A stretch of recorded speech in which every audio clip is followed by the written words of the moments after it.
एक घने जंगल में दो पंछी रहते थे। उनका नाम था रानी और राजा।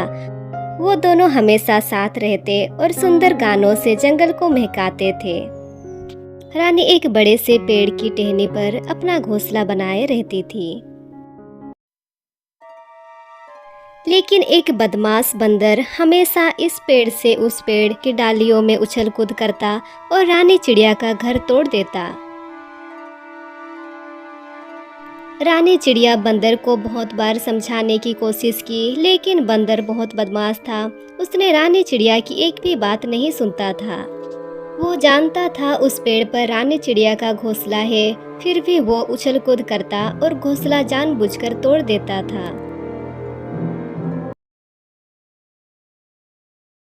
इसी वजह से रानी और राजा बहुत परेशान थे। रानी चिड़िया का अंडा देने का समय हो चुका था। वो दोनों बहुत चिंतित थे। रानी चिड़िया रो रही थी। रानी चिड़िया को रोते देख कौवा उनके पास आता है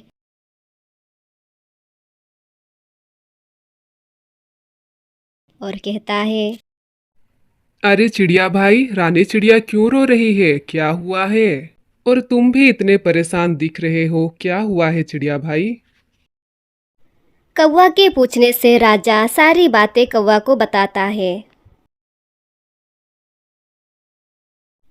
इतने में कोयल आ जाती है और रानी चिड़िया को रोते देख वो पूछती है, क्या हुआ है रानी चिड़िया, तुम रो क्यों रही हो? कौवा कोयल को सारी बातें बताता है। उसी समय एक बगुला उस रास्ते गुजर रहा था। वो भी इनकी बातें सुनता है और जैसे ही कौवा सारी बातें बताता है, बगुला झट से बोल पड़ता है।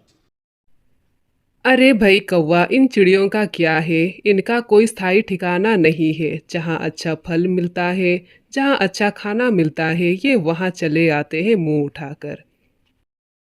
अब बंदर को क्या मालूम इस चिड़िया का घोंसला इस पेड़ पर है। बगुला की बात सुन रानी चिड़िया जोर जोर से रोने लगी।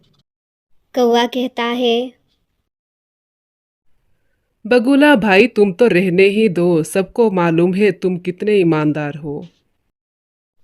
कौवे की बात सुन बगुला गुस्से से वहां से चला जाता है। कौवा चिड़ियों का दर्द समझता है और वो बंदर के पास जाता है।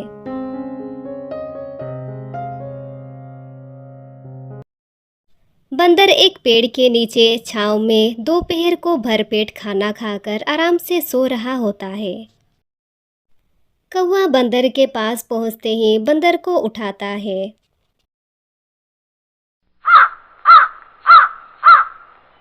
बंदर कौवे की आवाज सुन उठ जाता है और गुस्से से कहता है, क्या हुआ कौवा भाई, इतना शोर क्यों मचा रखा है? कौवा कहता है, बंदर भाई, तुम जानबूझकर रानी चिड़िया का घर क्यों तोड़ रहे हो? अभी उसका अंडा देने का समय है। तुम और कहीं उछल कूद करो।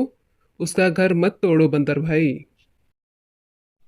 बंदर कहता है, तो मैं क्या करूं? मेरी मर्जी, मैं कहीं भी किसी भी पेड़ पर उछल कूद करूं।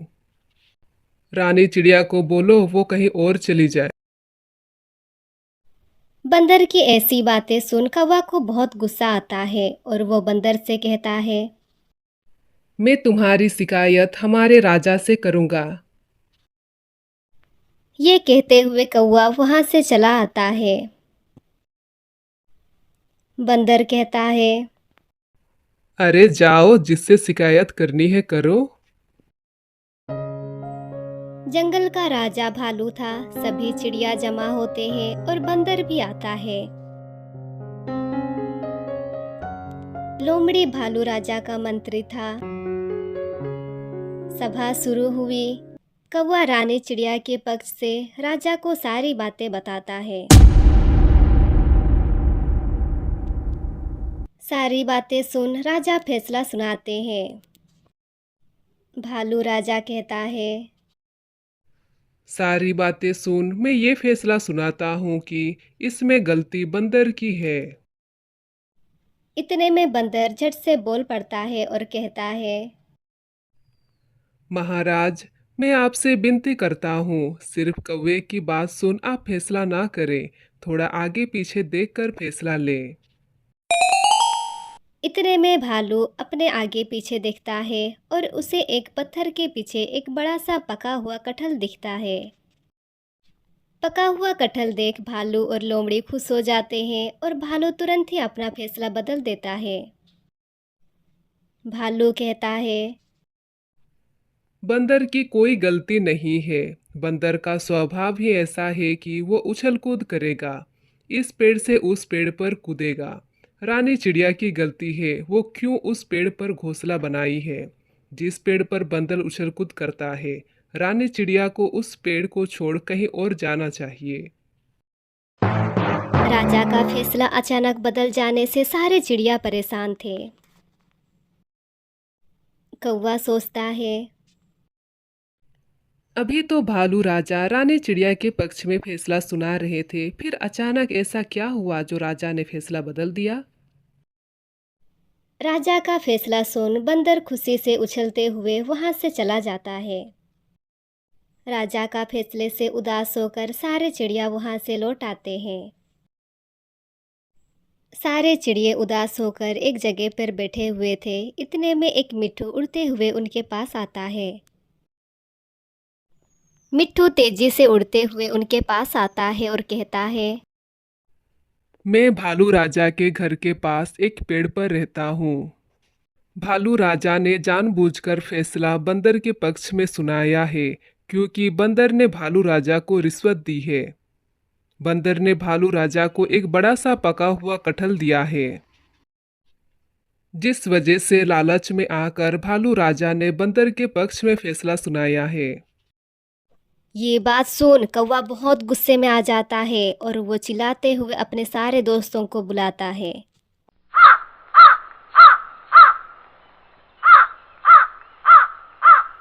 सभी पंछी जमा होते हैं। कौवा सबों को सारी बातें बताता है। सारे पंछी फैसला लेते हैं, ऐसे राजा और ऐसे मंत्री को सबक सिखाया जाए। और सभी चल पड़ते हैं भालू के घर की ओर। दूसरी ओर भालू, लोमड़ी और बंदर बड़े चाव से कटहल खा रहे थे। बंदर अपने हाथों से कटहल दे रहा था भालू राजा को।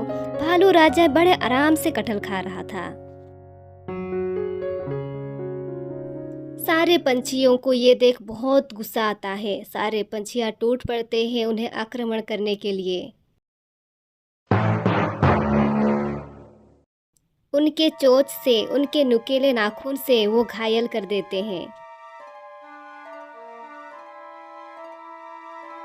बंदर, भालू राजा, लोमड़ी सारे लहूलुहान हो जाते हैं। वो दर्द के मारे चिल्लाते हैं और अपनी जान बचाते हुए वहां से दौड़ते हुए भाग जाते हैं। और इस तरह रानी चिड़िया को न्याय मिलता है। फिर कुछ दिन के बाद रानी चिड़िया उसी जगह पर अपना घोंसला बनाती है और 2 अंडे देती है और उनका परिवार पूरा हो जाता है। इस कहानी से हमें ये सीख मिलती है, हमें जानबूझकर अपनी खुशी के लिए कभी किसी को परेशान नहीं करनी चाहिए।